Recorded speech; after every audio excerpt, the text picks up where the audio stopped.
Hello there, you lovely people. I hope that you're safe and I hope that you're having a good day. In this week's video, I would like us to work on, or just becoming more aware that when you're feeling overwhelmed, stressed, anxious, worried, in what way does it affect your life? So when you're feeling as if everything is too much, I want us to think about what part of your life does it affect the most? Because then what we can do is building on that self-awareness, which this whole channel is about, is just improving that self-awareness. We can do some things to try and help ourselves, for us to strengthen our resilience, certainly in that particular part of our life where we know that when we're not coping, it affects our life the most. So if you're new to my channel, then welcome. It's a channel that is especially for you as a young person to just better help yourself, your emotional well-being, your mental fitness, your mental health, just to become a better version of you, or to at least realise that you're pretty damn good already. So I have broken with life, I've broken it down into 4 chunks that I would like us to see in what way does worrying, anxiousness, stress, overwhelm and affect each part of your life. Is it your relationships? Is it your focus? Is it your energy?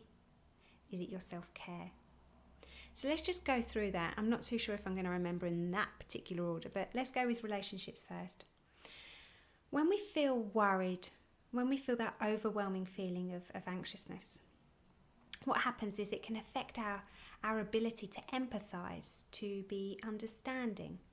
Therefore, we might be either short of temper, or we might even feel as if there's this lack of other people showing an interest or caring. So what might happen actually is that we may have the inability to empathise and be with other people. Equally, we might get frustrated that they're not understanding us. So what might happen if that does go that way is that we will either try too hard and try more and maybe go a bit over the top. Alternatively, what often happens is we just start to shut down. And that way of us shutting down might be not responding to messages. It might be just not making the effort, maybe not going out to see our friends, maybe not going to school. It might just be in a way where we turn off our notifications. And in a way, subconsciously, it's as if we're keeping everybody safe because we're keeping them away from us.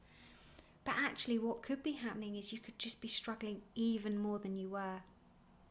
So if that is your worry weak spot, if that does when you worry, if it does affect your relationships, the do's is you really need to let your support network know when you're not at your strongest. And if you're sitting there watching this and you're like, oh, but Jo, I don't have a support network. Nobody cares for me. I challenge you, really think about that, because it's not just your friends, family. You have teachers. You have other ways of support. And with that, always in the description box below, I have charities and helplines that are there for you to have their support too, for you to contact them. So if you do feel that it affects your relationships, then just tune into that feeling and just try to eliminate shutting people out, because all they have is the good intentions of trying to help you. And I'm certain that you know how it feels when you've been shut out as well. So yeah. My second one that I'm going to go for is focus. So if you're somebody that is almost really focused, or when you are focused, you're in the mood and you can do it. If you're somebody that has this sense of spinning plates, I don't know if you've ever heard of that metaphor before or seen it, but it's literally like spinning plates. And whether that's with your hands, or whether you've got a stick with a plate from your foot, you might have to Google or YouTube it so you know what I mean.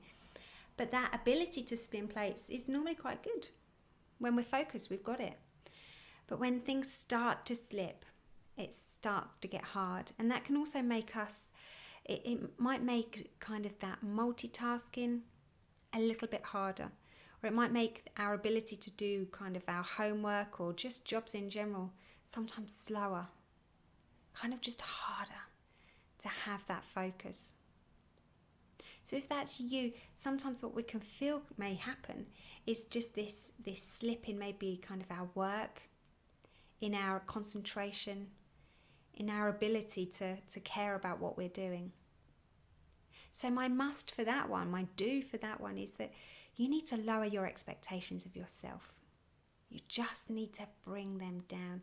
You are only human. This stress, anxious, nervous, kind of overwhelming feeling is natural. The expectations that you may have on yourself may be unrealistic. So it's to be mindful and to be aware that if that is you, lower your expectations. Allow yourself to sometimes just be in the moment. And again, allow yourself maybe to ask for extensions with deadlines and things like that with your teachers. Be real. Be real. My other one I'm going to go for is self-care. So the importance of self-care is it's our ability to make sure that we're doing the best that we can do. But often when we stress too much, worry too much, it can feel as if we kind of put other people before ourselves, or it may be kind of just a lack of self-esteem or feeling that we're worth it, that actually our ability for self-care just goes out the window. Therefore, what may happen is that you might find yourself maybe kind of not having enough sleep, maybe not eating the right foods, staying hydrated. Maybe it might be just too much screen time. And this might be our ability because it might think as if we're not worth it. But actually what is happening is that the one person that we really need to care for in life, the one person that we really need to look after and love is ourselves. So my do, if that is you, if that does affect your life and kind of when you feel it too much, you know that your own self-care slips. So for me, it's sleep is my biggest one. It's about having that, reintroduce those boundaries, reintroduce that sleep schedule. Make sure that you are drinking enough. I sound like such a mum right now, I'm so sorry. But it's get your basics. Get your basics right, because then it's about you trying to restore and feel good and that kind of that nourishment that you deserve. And then my last one is about, I'm going with memory here, energy. Now, if you're somebody that likes a project, likes to feel that certain sense of kind of always doing things, keeping busy, multitasking to the max, often what might happen when we feel our energy being affected by this overwhelming feeling is that actually what might happen is it might manifest itself and we might actually get poorly physically. So it might be ulcers, it might be irritation of dry skin, it might be irritable bowel. So there might be these ways where we might feel poorly. We might even feel just that achy, as if we're going to be poorly, but we're not. But what's actually happening is that you're not recognizing that you're stressed. So what's actually happening is it's actually your body that is trying to tell you. So when you do feel that, that is your body telling you. And what often might happen is you might find yourself, either pushing through it, or sometimes we might be getting involved in other people's, trying to support other people, just all a way of distracting ourselves from our own issue. So my do for that one is just to slow down. Listen to your body. Listen to your body. And it's about that importance of that mindfulness. I did a video before on that. I will try my hardest to add that above my head right now. I'll try. But it's just about that importance of kind of just grounding yourself. Just grounding yourself.